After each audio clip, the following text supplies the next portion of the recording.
Ayan po mga kabida, isang magandang oras po sa lahat at welcome po sa aking channel. Ito po, breaking po, diniklara na po ng House Committee on Justice, ito hong dalawa po sa apat na impeachment complaints, laban po kay Vice President Sara Duterte na sufficient in form and substance po, mga kabida.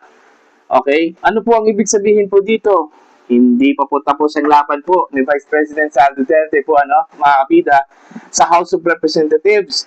Dahil meron pa pong second step po dito, Pero bago yan, ito po, babasahin ko lang. Breaking, the House Justice Committee declared the third and fourth impeachment complaints against Vice President Sara Duterte as sufficient in substance. The committee is set to issue a notice to Duterte for the filing of her answer to the two impeachment complaints within non-extendable period of 10 days. Ayun. So, hindi pa po tapos. Kahit na po, dineklara po mga kabida ng Committee on Justice na sufficient in form at in substance, itong dalawang impeachment complaints, itong third and fourth impeachment complaints, mga kabida, laban ho dito ho kay VP Sara, okay, magkakaroon pa rin ng pangalawang step po, mga kabida, itong Committee on Justice. And this time, gagawin na po, mga kabida, itong pagdinig. So, mabahaba pa po, okay? Hindi ho katulad nung una po, mga kabida, na pagkatapos po na ideklara po ng Committee on Justice po, ang isang impeachment complaint na sufficient in form at sufficient in substance, diretso na po yan, sa plenary po, mga kabida. Pero ngayon po, base dun ho sa inilabas na bagong guidelines po ng Committee on Justice, kailangan po, meron pong due process, mga kabida, bibigyan po ng panahon ang respondent, ito ho si VP Sara, na magbigay ho ng kanyang answer at the same time, paglatag ho ng kanyang ebidensya po, mga kabida, during the hearings po, then po sa House Committee on Justice. Alright, eto, babasahin ko lang po, what's next after diniklara po ng House Committee on Justice na sufficient in substance itong dalawang impeachment complaint, When the House Committee on Justice declares the impeachment complaint against Sara Duterte sufficient in substance, it means the complaint contains allegations that could legally be grounds for impeachment. It does not mean she is guilty yet. It only allows the process to move forward. Ayun, this time, the second step po, mga kabida. Here are the next steps in the impeachment process in the Philippines. Ito yung bagong guidelines po ng Korte Suprema, mga kabida. The committee hearings and investigation. Ayun. Okay, so susunod dito, ito kong pagdinig at investigasyon po, mga kabida. The House Justice Committee will, conduct hearings on the complaints. Alright? Ask the complainants to present evidence and witnesses. And then give VP Sara Duterte the chance to respond and defend herself. Anong gagawin po? Siyempre, maglatag po ng kanyang ebidensya at kanyang witnesses po, mga kabida, parang pagdinig po ito, okay? Sa mga korte, mga kabida, diyan po sa Committee on Justice. Alright? Number 2, the committee will vote. After mag-present po yung dalawang panig po, yung prosecution, yung complainants, at saka itong inireklamo po ng impeachment po, mga kabida, si Vice President Sara Duterte, diyan na po magkakaroon po ng voting yung mga miyembro po ng Committee on Justice. Alright? After the hearings, the committee will vote whether there is probable cause to impeach. So, kailangan ma-establish po dito yung probable cause. Anong ibig sabihin po ng probable cause? Hindi po ito katulad po ng beyond reasonable doubt, mga kabida. Okay? Wala hong pagdududa. Kundi ito hong probable cause, kahit lang po katiting na basihan po para magkaroon po ng full-blown trial, mga kabida, yun po ang probable cause. If probable cause is found, the committee will approve articles of impeachment. Ayun, dyan po i-approve, mga kabida, sa Committee on Justice, itong articles of impeachment kung meron pong probable cause po na ma-establish during the hearings po, mga kabida. If no probable cause, the complaint is dismissed. I-dismiss yan. And do you think, i-dismiss yan? And do you think, hindi ma-establish ang probable cause po dito, ano? Mga kabida, alam naman po natin, yung House of Representatives, they are determined, ano, to impeach the Vice President, ano, mga kabida. So, inaasahan na po yan. Okay? Mga kabida. Alright. If the committee approves the articles of impeachment, then they are sent to the House of Representatives plenary. Ayan. At least 1/3 of all House members must vote to approve the impeachment.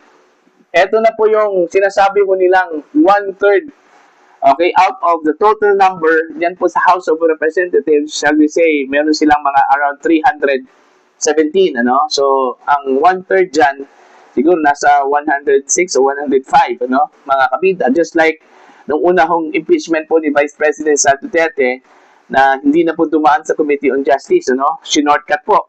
Okay, at least nakakuha po sila ng around 106 ata yun, hanggang umabot dun ho sa 250 okay, signatures, ano? So automatic yun, mga kabida, dumiretso po yun sa plenary, ano? At after the deliberation, okay, inapprove po ang articles of impeachment, yun, dumiretso na po dun ho sa Senado.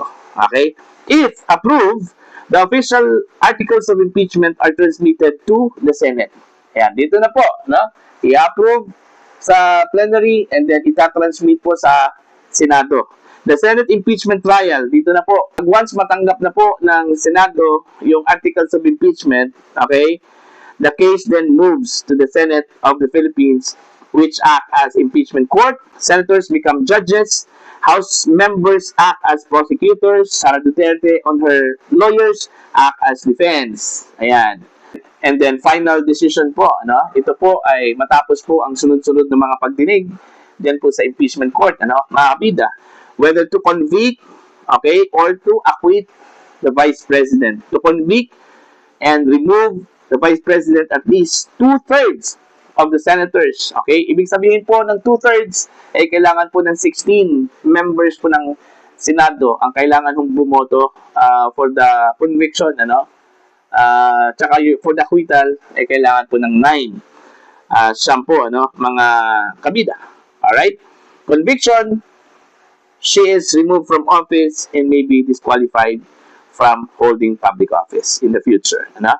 Acquittal, she remains the Vice President. So, sa madaling salita po, mga kabida, ang sufficient in substance na diniklara po ng House Committee on Justice doon ho sa dalawang impeachment complaints against the Vice President only mean, okay, the complaint is valid enough to investigate and the impeachment process continues to hearings and possible trial. So, yun po, na? So, mahaba-haba pa po ito.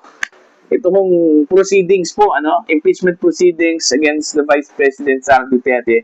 Ang maganda lang po dito, mga kabida, kung ikukumpara natin nung una, ano? At least dito, magkakaroon po ng magkakataon po si Vice President Sara Duterte na maglatago ng kanyang ebidensya, ano? Pero ang tanong kasi dyan, kung papatulan ba ni Sara Duterte, ito hong pagdinig po ng House Committee on Justice na alam naman po niya, mga kabida, na bias na po yan. Okay? Hindi na po patas yung pagdinig daw, ano? Actually, yun yung impression eh. Kahit na po sa kampo po ng mga Duterte, yun yung impression po, mga kabida, no? Na yung pagdinig po ng House Committee on Justice ay para lang compliance na lang po as a constitutional duty po ng Committee on Justice. Pero alam na po nila, mga kabida, na yung goal dito is to impeach the Vice President, ano? Kung makakuha po sila ng sapat na boto. Kasi ang crucial ho dito, mga kabida, during the plenary, ano? Kahit na po pumasa dyan sa House Committee on Justice, pagdating ho ng plenary, ano? Dyan po ang bola, dyan po ang totoong battleground, mga kabida, no? Kung meron ba silang sapat na numero, makuha itong 1/3 ng mga kongresista, no? Na buboto ho for the impeachment of the Vice President. Alright? Ang problema lang kasi dyan, baka naman po masilat po, no? Okay? Baka naman po ilan lang po yung boboto dyan. Dahil alam po nila ang magiging repercussion po, mga kabida, politically, kung sakali man po, sila po ay buboto in favor sa impeachment po ni Vice President Sara Duterte. Marami pa rin umaasa, mga kabida, na hanggang House of Representatives na po ito pong impeachment complaints against the Vice President at hindi na po ito uusad po, mga kabida, sa Senado. So titingnan po natin to, ito pong development po sa impeachment complaints against the Vice President. Again, okay, hindi pa po nagtapos po ang laban ni Vice President Sara Duterte sa Committee on Justice dahil kauumpisa lang po, mga kabida, ito, Okay, ang totoong labanan dyan po sa plenaryo at kauumpisa lang po itong next step dyan sa Committee on Justice, which is the proper hearings, mga kabida, ng impeachment complaints against Vice President Sara Duterte. Para po sa inyong opinion at pananaw, please comment down. Sa mga hindi pa po subscriber po sa akin channel, please subscribe, just click the subscribe button, click the notification bell, click all para updated po kayo, mga kabida, sa aking mga uploads. Maraming salamat po sa inyo lahat.